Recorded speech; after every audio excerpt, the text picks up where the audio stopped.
Hey everyone, and welcome back to Forge Core Gaming. I'm your host Phoenix, and today we're getting right into things with another honest review of a Star Citizen ship. And today we're doing the Raft from Argo Astronautics. Before we get started though, I do want to take a chance and ask that you hit that like and subscribe button if you're not already subscribed. And do me a favor, drop a comment of what ship you would like to see reviewed next. And without further ado, let's get into it. Now, the Argo Raft has recently undergone some work and experienced a fairly substantial buff to the cargo grid. It used to hold, I believe, half of what it holds now, and the amount of cargo it holds now is substantial. It was enough of a buff to actually bring it back into the conversation. We'll go over exact numbers here in just a little bit when we get to the stats segment of the video. But for right now, let's just take a look at the outside of the ship. Now, no real surprises here. Argo has a very signature style, that being almost entirely industrial, nothing else, no frills. And it shows in the design of the raft as well. We have exposed infrastructure everywhere, very minimal paneling, almost no real styling other than, it looking like a giant piece of construction equipment, which is fine. And they even follow suit on that theme with the paint being this very industrial orange, screaming at those looking at it, just, hey, stay out of the way, we're working here. Now, the raft does have 4 VTOL thrusters, one position on each of the landing gear, which is really beneficial to a ship like this because it will be spending time getting into low altitudes to pick up cargo, and is just really reflective of its overall intention. Now, the cockpit from the outside does look a little funky because it looks almost like the ship is upside down, but there is a purpose to that, I swear, and we'll talk about that when we get to the bridge a little later on. Now, other than that, there's not really much to see. There's no guns to speak of on the bottom of the ship or the sides. Those are all located on the top, and I say all very loosely. There's not that many guns on this ship, but we'll be covering that again after we go inside and get to the bridge. Now, let's make our way into the ship, and the only way of doing that is via this elevator right over here, which, in my opinion, is a little bit of a downside because, ships with single entrances and exits, that's a bit of a hazard. And only elevator access, it does add a little bit of time into your entry and exit of the vehicle routine. Now, the elevator defaults to the top deck, which is not the same deck with the bridge on it, which may seem a little strange, but we do have to remember that this is a working vessel, right? And there are things up here that you would likely use on your way into a ship. One of them being the engineering room. If you have work to do in the engineering room, these are all interactable, by the way. You can open and close these compartments. Of course, I say that. Let's try opening this one. These buttons do like to act up sometime. Let's see if we can get this one. Anyways, no. None of these 4 compartments that should have components right now because they're just not in the game just yet. Moving along to the starboard side of the engineering room, we do have a fire extinguisher, which is good because, if there are fires back here in the engineering room, you don't want to have to run all the way back up to the front in order to get your fire extinguisher. And then moving just to the side a little further, we do have what looks like in the future will be an engineering panel. Right now, it is just a placeholder, nothing of significance on here, and that's attached to what presumably are the drives, engines, and or reactors of this vessel.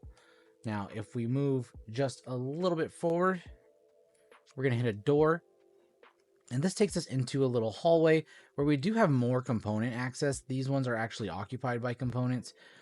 So we have coolers here, we have power plants, and then we have shield generators. And then a little forward more, we have the quantum drive and jump drive.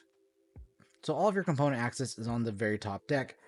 These are all size 2, I believe. Yes, these are all size 2. Now we can move into the support station, and this position at the rear of the ship, just so you guys are oriented. Moving into the support station, otherwise known as the tractor beam operations station. You can interact with this All right, and then there's a power off button right here in the top left, and just to the right of it, we do have an enter remote turret button that will give you access to the rear mounted tractor beam. Now you can use this to interact with cargo on the grid, the cargo grid being right here, and you can even see into the habitation area. We will get a better look from that window here in just a little bit. But this orientation of not only the cargo grid but the tractor beam itself is designed to give you easy access to your cargo and a way to quickly offload things when you're doing hauling. Now, they did change the design intention of this in its initial concept. It appeared as though you could just turn off the grab locks and drop all your cargo where you were, but that currently at least is not a function of the game, so you are left with this tractor beam to remove cargo rather than just quickly releasing all of the cargo on your grid. Now we'll go ahead and hop out of this position and we'll move on a little further. If we move towards the back, we're going to run into a ladder room. This will take us downstairs. Now, you could, of course, take the elevator back from the engineering room, but we're just going to go ahead and take a ladder. Do the old drop-down trick. And right when we fall from the ladder, we see we have 4 suit lockers. Now, this is not indicative of having 4 crew members. In fact, this is a recommended crew of 2 people. And what this is it's just suit locker options for 2 crew members. Now, that's supported by the idea that on the floor we have demarcation of suit locker 1, suit locker 2, suit locker 1H, suit locker 2H rather than 3 and 4. So that's just 2 suit options for 2 crew members. And it would kind of make sense if you have a crew that does long voyages and gets cargo from a variety of different areas. You might need a variety of different suits to accommodate the environments that you're working in. Now across from the suit lockers and next to the ladder, we do have 4 gun rack positions that allow you to place primary long arms inside of them. And then above that, we have 6 spots where you can put sidearms, multi-tools, and or med guns. So that's nice. Now, probably the majority of the time, these slots are going to be taken up by things like tractor beams or max lifts. But it does make sense that if you're doing cargo hauling in unknown or unmonitored areas, that you would bring a weapon along with you just for a little bit of protection. Now, moving forward in this room just a little bit more, we do arrive at a restroom that has retractable sinks as well as toilets. I say retractable, there's nothing actually coming out of there. And then, of course, we have the shower head, which makes this a complete restroom facility so that you can keep up with your hygiene stat when they add that in the future. Moving out of this room, we enter the full habitation area. I've seen a lot of talk about this on the Reddit forums and just in general, that the raft has one of the best interiors in the game, and I can kind of see why people would say that. This is very well done. It looks like people actually live here, and they can live here relatively comfortably. There's knickknacks laying around. There's a bookshelf with toppled over books. There's a full eating area, so you're not just standing there. There's a viewing window next to the eating area. It's just a very well thought out design. Now let's just go ahead and get into the elements individually now. Right next to that door, we have 2 suit lockers that you can access, and each have 1.2 SCU of external storage. Again, we arrive at the dining area where you can have a seat, and you can actually see out the window. It's not the greatest view in the world, but, you know, that's just because the window is small, and it's definitely better than nothing. So if you have extra crew members that maybe don't have a seat or have a job, they can sit here and look out the window, you know, if you're just transporting people to and fro. Okay, so let's get up out of this seat. And it looks like we have 2 thermoses, a little bit of decoration. Oh, those are paper towels back there. Right next to where we would enter the kitchen, where we have some dishes, some glassware. We have a drink machine. We have what looks like it may be vitamins. Then we have food dispensers, nothing labeled beans the way they are on the Idris. And then we have it looks like a little lunchbox there, which is really neat. None of these, of course, are interactable, but they may be in the future when these food production machines actually gain a function and not and aren't just here for aesthetics. And then, of course, we have a fire extinguisher, which is, aptly placed because we're in a kitchen. Fires can start, and you don't want to fire in space, so same story as the engineering room. You don't want to have to go run to another area of the ship in order to be able to put out that fire. So that's awesome. Just forward of that, we do have 2 bunk beds. Now, it is strange to me that you would have bunk beds in a kitchen or galley area without any kind of divider. Food smells can get into, beds and everything, and then people chit-chatting over here can interrupt people sleeping over here. But, that may just be the RP considerations I have. Both of these beds do give you the bed log and log out function, so you can just hop in, select log out, and then when you come back in the next time, you can start right back where you left off rather than having to go to a city or station. Now, there really isn't much else to see in this room, so we're going to start moving forward just a hair, and we get kind of to the intersecting point of the ship, where behind us we have the habitation. Starboard we have the elevator, which can lead either outside or to the top deck. And then port side we have an airlock that allows for quick access and or exit from the bridge area or the habitation area. So those are the 2 areas that you're going to be spending your most time. This would act as a pretty good exit, not so good of an entrance unless you're in 0G, of course. But yes, this closes, and then of course this closes, so you can isolate it and not have to vent your entire ship when that comes into the game. And then just to the forward of that, we have our bridge. Now, nothing fancy here as far as things to interact with. This is a working ship. It is not meant for luxury either, so these seats, very much do fit the bill as, being for work. They do look like something you would find in a modern day tractor. They look comfortable, but also focused on function. We're going to start off by going into the co-pilot seat here, because there is actually a function here, even if you're not somewhere operating a tractor beam, because we can enter a remote turret here, and from here you have access to the only 2 guns on this ship. Now we'll get into the stats on how these things perform here in just a little while, but as far as view goes, it's not terrible. This is not a ship intended for fighting, though, so you're not going to have the biggest guns or the best defensive capabilities or offensive for that matter. But at least you have something, and your co-pilot has something to do. Additionally, they have access to power control here if need be. They can assist the pilot in changing the power levels, or they can look through various bits of information, or they can call a hangar or hail somebody else in the verse. There's options. There's something for them to do. And then the radar here is actually on a screen rather than a hologram, which I think is nice. I prefer this way. Holograms, they just seemed like a little bit of a cop-out to me. All right, moving on to the pilot seat.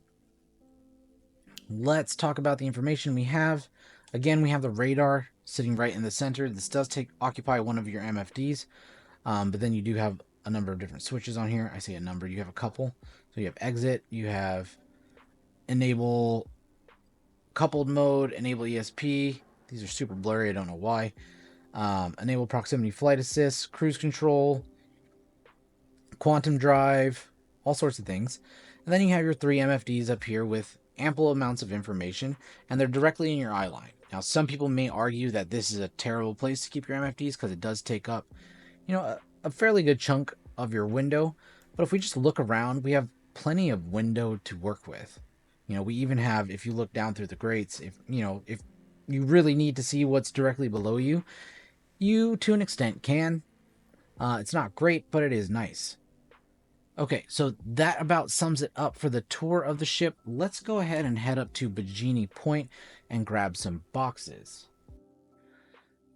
While we're flying, though, let's take some time and look at the stats, just do a quick performance metric analysis and see exactly what we're working with. Now, as per usual, we're going to start with damage as well as shielding.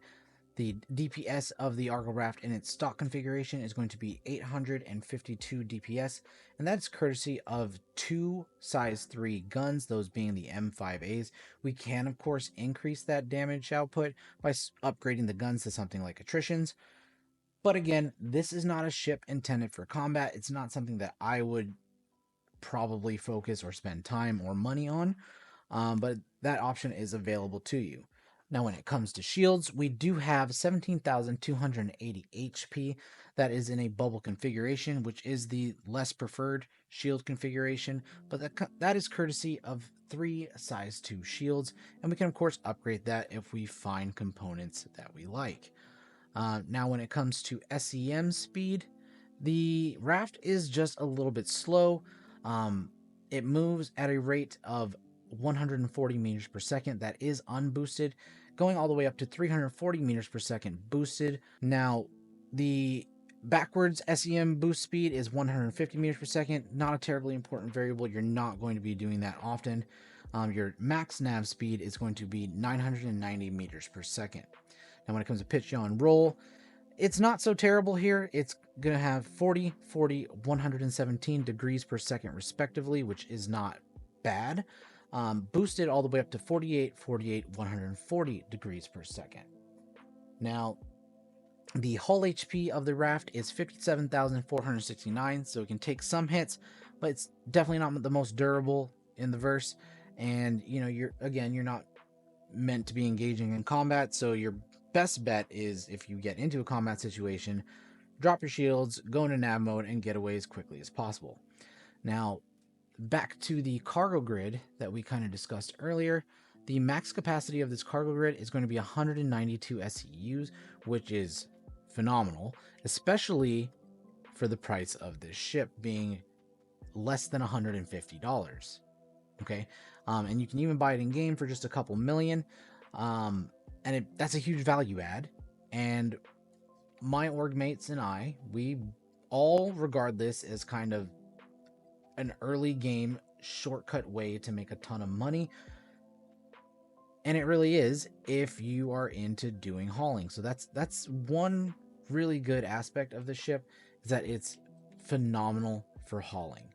Now, hauling can make you quite a bit of money, especially if you contract stack, but that does all depend on the cargo grid configuration and how you're able to put boxes on there, because if it's not a good configuration or overall geometry, then it does limit how many contracts you can do at once, which is what we're about to go check out here at Bajini Point.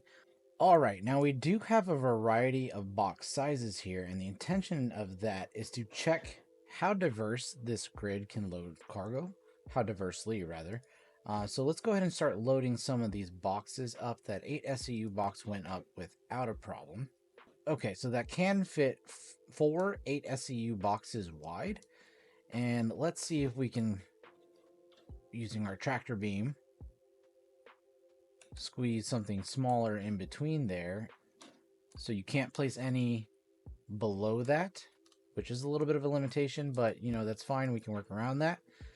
But then it looks like it's going to be 1, 2, 3, 4, 5, 6, 7, 8 SEU wide. One other feature that, you know, I accidentally just did right there is you can actually store ATLSs here, the geos.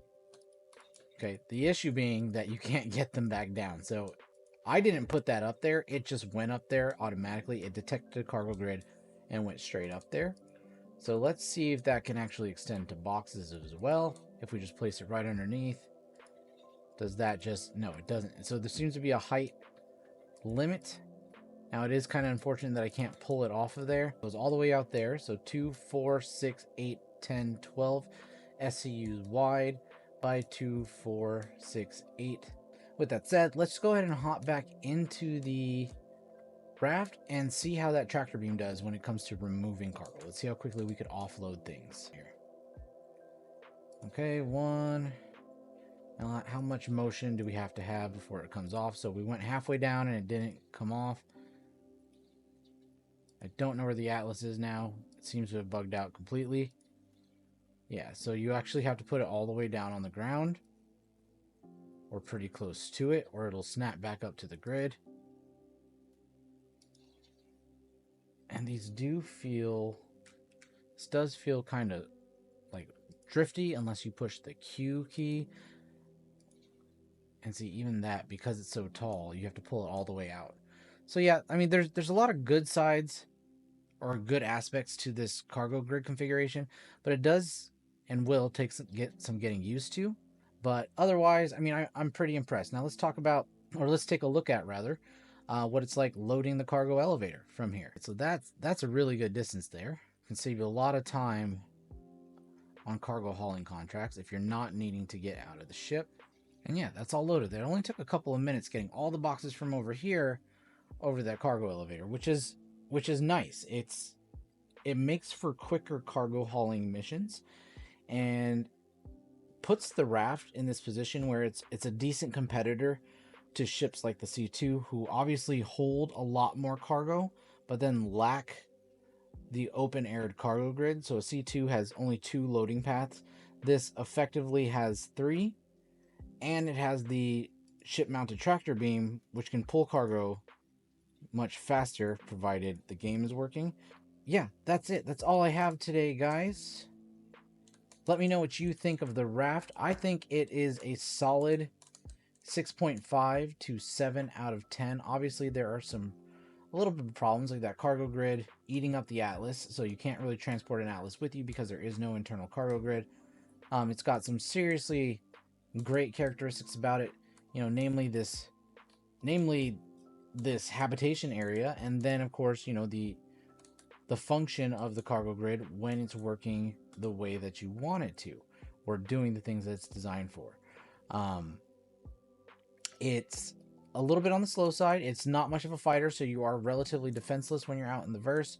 You're not going to win many fights. Your best bet is to just run away.